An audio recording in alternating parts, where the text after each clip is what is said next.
കർത്താവിൻ്റെ അതിപരിശുദ്ധ നാമം ഈ പ്രഭാതത്തിലും മഹത്വപ്പെടുമാറാകട്ടെ. എല്ലാ സഹോദരങ്ങൾക്കും വേഗം വരുന്ന യേശു ക്രിസ്തുവിൻ്റെ അതിശ്രേഷ്ഠ നാമത്തിൽ ക്രിസ്തീയ വന്ദനത്തെ അറിയിക്കുന്ന ഒരു ദിവസം കൂടെ ദൈവം നമുക്ക് ദാനമായി നൽകിയല്ലോ. ദൈവത്തിൻ്റെ ദയയും അവിടുത്തെ വിശ്വസ്തതയും കരുണയും ഓർത്ത് നമുക്ക് നന്ദിയോടെ സ്തോത്രം ചെയ്യാം. പുരാതനായ ദൈവം നമ്മുടെ സങ്കേതമാണ്. കിഴേ ശാശ്വത ഭുജങ്ങളാൽ അവിടുന്ന് നമ്മെ നടത്തി. അതിനായി നമുക്ക് നന്ദി പറയാം.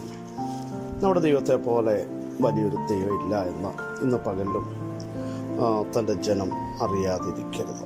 സ്തോത്രം. എത്ര അധികം നന്മകൾ, വിടുതലുകൾ ദൈവം നമുക്ക് നൽകി. ദൈവത്തിൻ്റെ വലിയ നടത്തിപ്പുകൾ ഓർത്ത് നന്ദിയോടെ നമുക്ക് സ്തോത്രം ചെയ്യാം.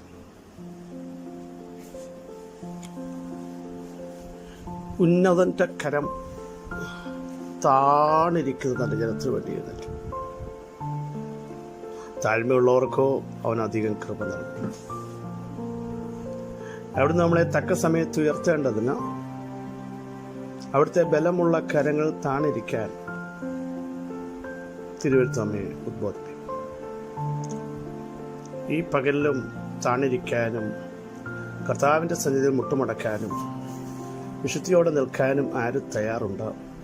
അവരെ സഹായിക്കാൻ, അവരെ ശക്തീകരിക്കാൻ, ബലം കൽപ്പിക്കാൻ, ദൈവശക്തിയാൽ നയിക്കാൻ ഇന്ന് പകലിലും നമ്മുടെ ദൈവം കൂടെയുണ്ട്. ഉന്നതനായ ദൈവത്തിൻ്റെ ശ്രേഷ്ഠഭുജം ശക്തമായി വെളിപ്പെടുത്തി അവിടെ നമ്മെ ആദരിക്കും എന്നുള്ളതിന് സംശയമില്ല. സാക്ഷാൽ രോഗങ്ങളെ വഹിച്ച് വേദനകളെ ചുമന്ന അടിയുടെ പിണരുകൾ സൗഖ്യം വന്നിരിക്കുക. ഇന്ന് പകൽക്കാലവും ആ സൗഖ്യം ഏറ്റെടുക്കുവാൻ, ആ ശക്തി ഏറ്റെടുക്കുവാൻ, ആ വിടുതൽ ഏറ്റെടുക്കാൻ, ആ ബലം ഏറ്റെടുക്കാൻ നമുക്ക് തയ്യാറാവാം. ഉള്ളം കരത്തിൽ നമ്മെ വഹിക്കുന്ന ഉന്നതനായ ദൈവത്തിന് നന്ദി പറയാം. തങ്ങളേകാഗ്രചിത്തന്മാരായിരിക്കുന്നവർക്ക് വേണ്ടി തന്നെത്താൻ ബലവാൻ എന്ന് കാണിക്കുവാൻ ദൈവം എഴുന്നേറ്റ് വരും കേട്ടോ. കൈവിടുന്ന ദൈവത്തെയല്ല നമ്മൾ സേവിക്കുന്നത്, ഉപേക്ഷിക്കുന്ന ദൈവത്തെയല്ല സേവിക്കുന്നത്, തള്ളിക്കളയുന്ന ദൈവത്തെയല്ല സേവിക്കുന്നത്. ഉയർന്നും പൊങ്ങിയും ഇരിക്കുന്ന ഉന്നതനായ ദൈവത്തിൻ്റെ സാമീപ്യം എല്ലാ മേഖലകളിലും വെളിപ്പെട്ടു വരും എന്നുള്ളതിന് സംശയം. എത്ര അധികം വിടുതലുകൾ ദൈവം നമുക്ക് നൽകിയിട്ടും പലതിൻ്റെയും പിന്നിൽ പതറുകയും ഞാൻ പരാജയപ്പെടുമെന്ന് ചിന്തിച്ച് മനസ്സ് കലങ്ങിയും ഇരിക്കുന്ന ഈ കാലഘട്ടത്തിൽ നമ്മെ നാമായി അറിയുന്ന, നമ്മുടെ നിലവുകളെ അറിയുന്ന, നമ്മുടെ ചിന്തകളെ അറിയുന്ന, നമ്മുടെ വികാരങ്ങളെ അറിയുന്ന സർവശക്തന്റെ സാന്നിധ്യം ഇന്നും പകൽ തിരിച്ചറിയാൻ ദൈവസഭ തയ്യാറാകട്ടെ, ജനം തയ്യാറാകട്ടെ. ആത്മാവിൽ അടരാടുവാൻ കർത്താവ് എങ്ങനെ ആത്മാവ് എന്നോട് സംസാരിക്കണമേ, അവിടുത്തെ ശബ്ദം എന്നെ കേൾപ്പിക്കണമേ, അവിടുത്തെ ആലോചനയാൽ എന്നെ നടത്തണമേ എന്ന് ആര് പ്രാർത്ഥിക്കാൻ തയ്യാറുണ്ട്? നിങ്ങളെ നടത്തുവാൻ കഴിവുള്ള ഉന്നതന്റെ സാമീപ്യം ഇന്ന് പകലിലും എഴുന്നേറ്റ് വരുന്നുണ്ട് കേട്ടോ. ഒറ്റയ്ക്കാണെന്നുള്ള ചിന്ത ഇന്നങ്ങ് മാറ്റും. എന്നെ ആരും അറിയുന്നില്ല, കർത്താവ് നിങ്ങളെ അറിയുന്നു. എന്നെ ആരും ഓർക്കുന്നില്ല. യോസഫിനെ ഓർത്ത ദൈവം നിങ്ങളെ ഓർക്കും. റാഹേലിനെ ഓർത്ത ദൈവം നിങ്ങളെ ഓർക്കും. അന്നയെ ഓർത്ത ദൈവം നിങ്ങളെ ഓർക്കും. ദാവീദിനെ ഓർത്ത ദൈവം നമ്മളെ ഓർക്കും. ഇടുക്കത്തിലിരുന്നപ്പോൾ വിശാലതയിലേക്ക് വരുത്തിയ ദൈവത്തിൻ്റെ കരം ഇന്ന് പകലിലും എഴുന്നേറ്റ് വരും. എബ്രായ ലേഖനം 11-ാം അധ്യായം 22-ാമത്തെ വാക്യം വളരെ ശ്രദ്ധേയമാണ്. വിശ്വാസത്താൽ യോസഫ് താൻ മരിക്കാറായപ്പോൾ ഇസ്രായേൽ മക്കളുടെ പുറപ്പാടിന്റെ കാര്യം ഓർപ്പിച്ചു. തന്റെ ആസ്തികളെ കുറിച്ച് കൽപ്പന കൊടുത്തു. യോസഫ് ഫലപ്രദമായൊരു മുന്തിരിവള്ളിയാണ്. മതിൽമേൽ പടർന്നവനാണ്.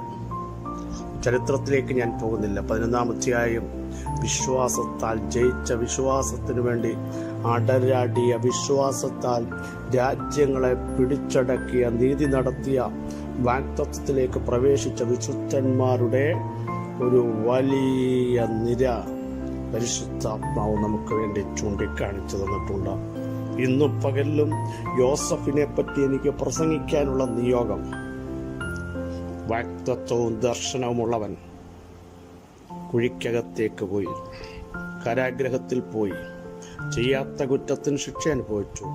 വാഗ്ദത്തത്തെ തല്ലിക്കെടുത്താൻ ലോകവും സഹോദരങ്ങളും കുടുംബക്കാരും മറ്റൊരു ദേശത്തിലെ ശക്തികളുമൊക്കെ ശക്തമായി പരിശ്രമിച്ചെങ്കിലും യോസഫിനെ മിസ്രൈമിൽ എത്തിക്കേണ്ടത് വാഗ്ദത്തത്തിന്റെ നിവർത്തീകരണത്തിന് ആവശ്യമായിരുന്നു. പ്രിയരെ, ചിലതിലേക്ക് എത്തിക്കാൻ ചില പ്രോസസ്സിങ്ങിലൂടെ കടത്തിവിടുമ്പോൾ അത് എൻ്റെ ജീവിതത്തിൻ്റെ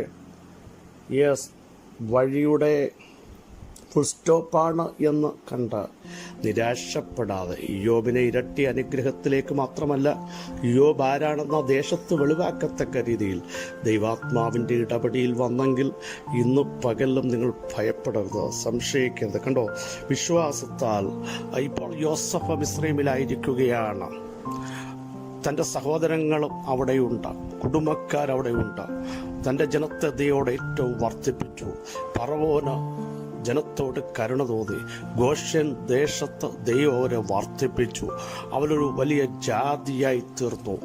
അങ്ങനെ ഇരുന്നപ്പോൾ യോസഫ് ഭാവി കാലത്തെ പറ്റി ദർശനം കാണുകയാണ്. നിങ്ങൾ പുറപ്പെടാൻ സമയമാകും കേട്ടോ. ഫറവോന്റെ അടിമത്തത്തിൽ നിന്നും ഇനിയും ഈ കാലഘട്ടം കഴിഞ്ഞ് അടുത്ത ചില കാലഘട്ടത്തിനുള്ളിൽ നിങ്ങൾക്കൊരു പുറപ്പാടുണ്ട്. പുറപ്പെടുന്ന സമയം ഒരു ഭക്തന് ദൈവം വെളിപ്പെടുത്തും. വാഗ്ദത്തങ്ങളിലേക്ക് പുറപ്പെടുന്ന സമയം, അഭിഷേകത്തിന്റെ അടുത്ത തലത്തിലേക്ക് പുറപ്പെടുന്ന സമയം, കുടുംബമായി ദൈവത്തിന്റെ മഹത്വം കാണുന്ന അടുത്ത തലങ്ങളൊക്കെ ദൈവം വെളിപ്പെടുത്തി തരാൻ ഇന്ന് പകൽ ആര് പ്രാർത്ഥിക്കാൻ. കണ്ടോ, താൻ ജീവിതത്തിന്റെ എൻഡ് വന്നപ്പോൾ, അപ്പോൾ ദീർഘായുസ് കൊണ്ട് തൃപ്തിപ്പെട്ട് കഴിഞ്ഞു താൻ പറയുകയാണ്, താൻ മരിക്കാറായപ്പോ വിശ്വാസത്തോടെ. കണ്ടോ, വിശ്വാസത്താൽ, ആ വാക്ക് ശ്രദ്ധിക്കണേ, നോർമലായിട്ടല്ല, വിശ്വാസത്താൽ യോസഫ് താൻ മരിക്കാറായപ്പോഴും വിശ്വാസം മുറുകെ പിടിച്ചു. കാരാഗ്രഹത്തിൽ പോയതുകൊണ്ടും പൊട്ടക്കുഴിയിൽ പോയതുകൊണ്ടും ചെയ്യാത്ത കുറ്റത്തിന് ശിക്ഷിക്കപ്പെട്ടതുകൊണ്ടും സഹോദരന്മാർ തള്ളിക്കളഞ്ഞതുകൊണ്ടും വിശ്വാസം ചോർന്നില്ല.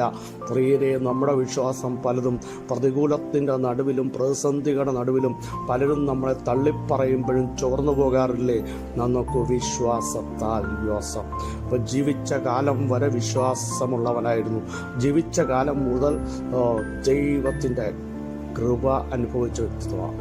അതുകൊണ്ട് വിശ്വാസത്താൽ താൻ മരിക്കാറായപ്പോൾ, ശ്രദ്ധിക്കണേ, ഇസ്രായേൽ മക്കളുടെ പുറപ്പാടിന്റെ കാര്യം ഓർപ്പിച്ചു. ഇസ്രായേൽ മക്കൾ പറഞ്ഞു, നിങ്ങൾക്കൊരു പുറപ്പാടുണ്ട്, സ്വദേശത്തേക്ക്, വാഗ്ദത്ത കനാലിലേക്ക്, ദൈവം നിങ്ങളോട് പറഞ്ഞ സ്ഥലത്തേക്ക്. കാരണം ഇസ്രായേലിലേക്ക് വന്നപ്പോൾ ദൈവം ഒരു കാലഘട്ടം പറഞ്ഞു. ഇന്ന് പകൽ കാലഘട്ടം, യേശുവിന്റെ നാമത്തിൽ കാലഘട്ടത്തെ പറ്റി ദൈവം പറഞ്ഞെങ്കിൽ അതേ കാലഘട്ടത്തിൽ, അതേ ടൈമിൽ, അതേ ദിവസം ദൈവം പുറപ്പെടുവിക്കും. ഫറവോനോ, അശ്ശൂരിനോ, ബാബേലിനോ, ഹാമാനോ, ഇസബലിനോ തൻ്റെ ജനത്തിൻ്റെ വാഗ്ദത്തത്തെ തകർത്ത് കളയാൻ സാധിക്കത്തില്ലെന്ന് ഇന്നു പകലിലും എനിക്ക് വിളിച്ചു പറയാൻ നിയോഗമുണ്ട്. എൻ്റെ യോസഫ് പറയുകയാണ്, നിങ്ങൾ പുറപ്പെടും കേട്ടോ. അപ്പോൾ എൻ്റെ അസ്ഥികളുടെ കാര്യം നിങ്ങൾ ഓർക്കണം. ഈ അസ്ഥികളെ കൂടെ നിങ്ങൾ സ്വദേശത്ത് കൊണ്ടുപോകണം. കാരണം എൻ്റെ അസ്ഥി ഇവിടെ കിടക്കേണ്ടതല്ല, വാഗ്ദത്ത നാട്ടിലേക്ക് കൊണ്ടുപോകുമ്പോൾ നിങ്ങൾ ഈ കാര്യം കൂടെ ചെയ്യണം. നോക്കണേ, ഭാവിയെപ്പറ്റി വ്യക്തമായി ദൈവാത്മാവിനാൽ ദർശനം പ്രാപിക്കുന്ന ഒരു ഭക്തൻ തൻ്റെ കുടുംബത്തെപ്പറ്റി, കുഞ്ഞുങ്ങളെപ്പറ്റി, സഭയെപ്പറ്റി, ശുശ്രൂഷയെപ്പറ്റി ശക്തമായ വെളിപ്പാടുകൾ പ്രാപിച്ചാൽ ദൈവം നമ്മുടെ മുമ്പിൽ ചില കാലഘട്ടങ്ങൾ വെളിപ്പെടുത്തും. ദൈവത്തിൻ്റെ ആത്മാവിൻ്റെ ഇടപെടിയിൽ വെളിപ്പെട്ടു വരും. പരിശുദ്ധാത്മാവിനാൽ നയിക്കപ്പെടും. ആത്മാവ് നിങ്ങളെ ശക്തിയോടെ കൊണ്ടുവരും. എത്ര പേർക്ക് വിശ്വസിക്കാൻ കഴിയും? ഇന്ന് പകൽ കർത്താവേ, ഞങ്ങളുടെ ഭാവിയുടെ ദർശനങ്ങൾ ഞങ്ങളുടെ പുറപ്പാടിൻ്റെ ദർശനങ്ങൾ, ഞങ്ങളുടെ കർത്താവ് തകർച്ചയുടെ എൻഡിൻ്റെ ദിവസങ്ങൾ അങ്ങ് വെളിപ്പെടുത്തുന്നതിനായി സ്തോത്രം. ആത്മാവിൽ ഞങ്ങളെ പുറപ്പെടുവിക്കുന്ന ദിവസം അവിടുന്ന് വെളിപ്പെടുത്തുന്നതിനായി സ്തോത്രം. ആത്മാവിൻ്റെ അടുത്ത തലത്തിലേക്ക് ദൈവം ഞങ്ങളെ യൂസ് ചെയ്യുന്നതിനായി സ്തോത്രം. ഇന്ന് പകൽ വെളിപ്പെടേണ്ട എല്ലാ വിടുതലുകളും നസറേനായ യേശുവിൻ്റെ നാമത്തിൽ വെളിപ്പെട്ടു വരട്ടെ. രോഗികൾ സൗഖ്യമാകട്ടെ, ആത്മാവിൻ്റെ പകർച്ച വരട്ടെ, അഭിഷേകത്തിൻ്റെ സാന്നിധ്യം ഇറങ്ങട്ടെ. സിംഹവാടയട്ടെ, തീയുടെ ബലത്തെ കിടത്തിക്കൊണ്ട് തീ കൊണ്ട് ഉത്തരമുള്ളുന്ന ദൈവശക്തി യേശുവിൻ്റെ നാമത്തിൽ വെളിപ്പെട്ടു വരട്ടെ. സൈന്യത്താലല്ല, ശക്തിയാലല്ല, ഞങ്ങളുടെ ആത്മാവിനാൽ തന്നെ അത്ഭുതങ്ങൾ സംഭവിക്കട്ടെ. ഒരു വലിയ ആത്മപകർച്ച ഇന്ന് പോലെ ഞങ്ങളുടെ കുടുംബങ്ങളുടെ മേൽ, തലമുറകളുടെ മേൽ, ഞങ്ങളുടെ വിഷയത്തിന്മേൽ വെളിപ്പെടുത്തി ആദരിക്കും. സകല മഹത്വം അങ്ങേക്ക് യേശുവിൻ നാമത്തിൽ തന്നെ. ആമേൻ, ആമേൻ, ആമേൻ. ക്രിസ്തു വാത്സല്യ സഹോദരങ്ങളെ, ധൈര്യത്തോടെ, ബലത്തോടെ, നിയോഗത്തോടെ, അധികാരത്തോടെ, ദൈവശക്തിയോടെ മുമ്പോട്ട് പോകൂ. ദർശനങ്ങൾ കാണൂ, വെളിപ്പാടുകൾ കാണൂ. ജോസഫ് ജീവിതം തുടക്കം മാത്രമല്ല ദർശനം കണ്ടത്, തൻ്റെ എൻഡും അതിനുശേഷം ജനത്തിനുള്ള പുറപ്പാടും വെളിപ്പാടും കണ്ടതുപോലെ നമുക്കത് കാണാം. കർത്താവ് വചനങ്ങളെ സഹായകരുടെ ക്രിസ്തയേശുവിൽ നിങ്ങളുടെ സഹോദരൻ പ്രശ്നിക്കുന്നു.